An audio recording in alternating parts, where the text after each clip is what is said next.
జై వాసిమాత.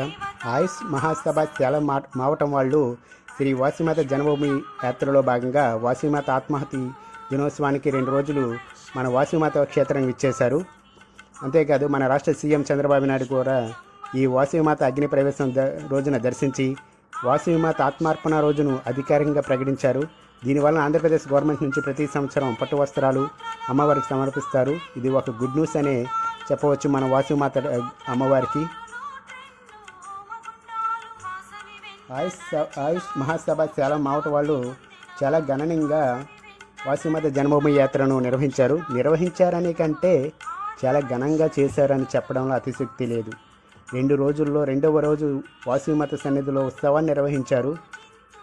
ఈ ఉత్సవంలో అనేక సాంస్కృతిక కార్యక్రమాలతో పాటు శ్రీ వాసిమాత అగ్ని ప్రవేశం చేసిన విగ్రహాన్ని చాలా అద్భుతంగా తీర్చిదిద్దారు. వాసవి శాంతిధామ నుండి వాసవి మాత ఆలయం వరకు కర్పూరం వెలిగించారు. అలాగే ఏనుగును ముందుగా ఉంచారు. తర్వాత కోయ డ్యాన్సులు ఇచ్చారు. తర్వాత బట్టలపై సీతకోక చిలుకల నృత్యాలు, జంగమ దేవరల శంఖారావ ఘంటానాదం, అమ్మవారి వారి విగ్రహము అన్నీ కూడా ఒక అద్భుతంగా తీర్చిదిద్ది ఉత్సవాన్ని మహోన్నతంగా తీర్చిదిద్దారని చెప్పడంలో అతిశక్తి లేదు.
అలాగే వాసిమాత ఉత్సవంలో కూడా పరుడు దండాల స్వామివారు ఇచ్చేసి పరుడు దండాలు చేశారు.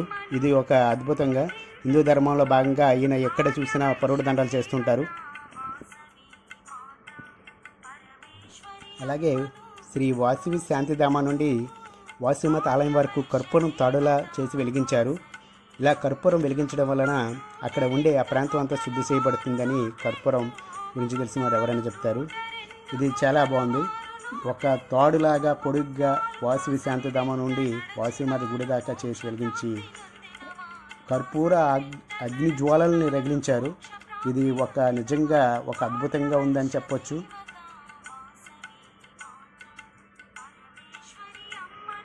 ఈ ఉత్సవంలో శుభ సంకేతకంగా ఏనుగును ముందుగా ఉంచారు. ఏనుగుని వినాయకుని ప్రతిరూపంగా భావిస్తాం కాబట్టి నిజంగా ఫ్రెండ్స్ నిజమైన ఏనుగు తీసుకొచ్చారేమో అనుకున్నాను. దగ్గరికి వచ్చి చూస్తే కానీ తెలియలేదు అది బొమ్మని. కేరళ డప్పులు, దీని గురించి ఎంత చెప్పినా తక్కువే. ఈ మ్యూజిక్ గురించి ఏం చెప్తామో అందరికీ తెలిసిందేగా. ఈ మ్యూజిక్ వింటూ ఆనందంతో మైమరిచి పోవడమే మనకున్న అనిపిస్తుంది. ఈ ఉత్సవంలోకి అతివీర బలవంతుడు వచ్చాడండి. అర్థం కాలేదా? అదేనండి మన వీర హనుమాన్ వచ్చి అందరితో కొద్దిసేపు ముచ్చట్లు అందరి చేశాడు.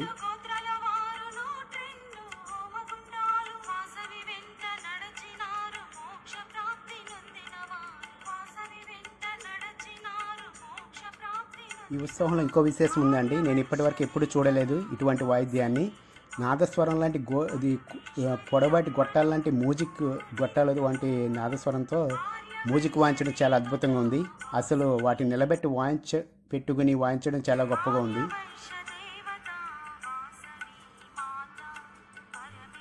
కాళీమాతల ఆగ్రహ జ్వాలలతో సాంస్కృతిక కార్యక్రమానికి వన్నె తెచ్చారని చెప్పడంలో అతిశయక్తి లేదు. ఈ కాళీమాతలు కూడా చాలా బాగా చేశారు.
మనకి సంక్రాంతిలో కనిపించే జంగమ దేవుళ్ళ శంఖారావం కూడా ఈ వాసీమత ఉత్సవాల్లో పెట్టారు.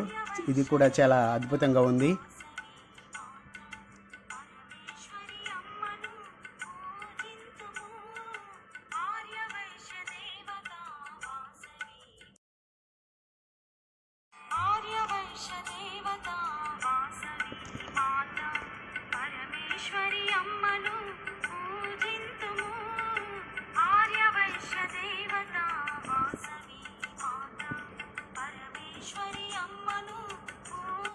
ఈ ఉత్సవంలో అనేక సాంస్కృతిక కార్యక్రమాలతో పాటు శ్రీ వాసీమత అగ్ని ప్రవేశం చేసిన విగ్రహాన్ని చాలా అద్భుతంగా తీర్చిదిద్దారు.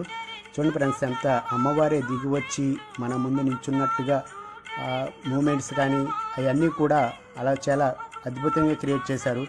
అమ్మవారు మనకు ప్రత్యక్షమయ్యారన్నట్టుంది. అసలు పెనుగొండ క్షేత్రం అంతా జై వాసవి జై జై వాసవి నినాదాలతో ఓరెత్తిపోయిందనే కంటే దద్దరిల్లిపోయిందని చెప్పవచ్చు.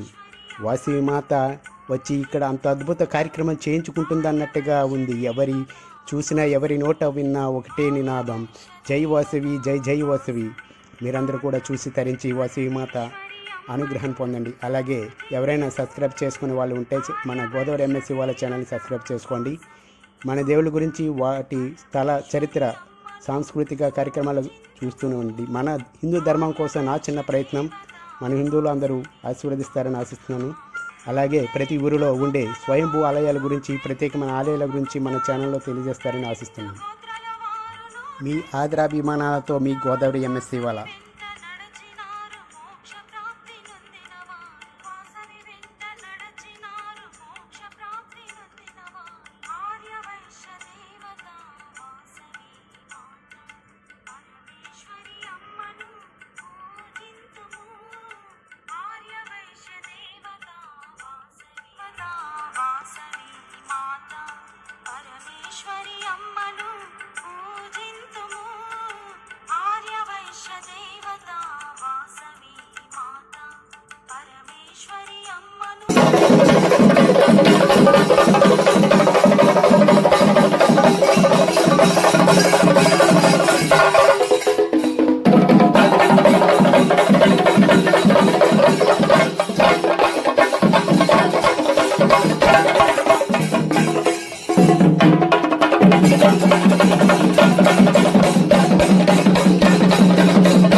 దండం వేస్త్రి.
కేశవ, పౌర్ణమి నాట్యం చేస్తున్నట్లేదు.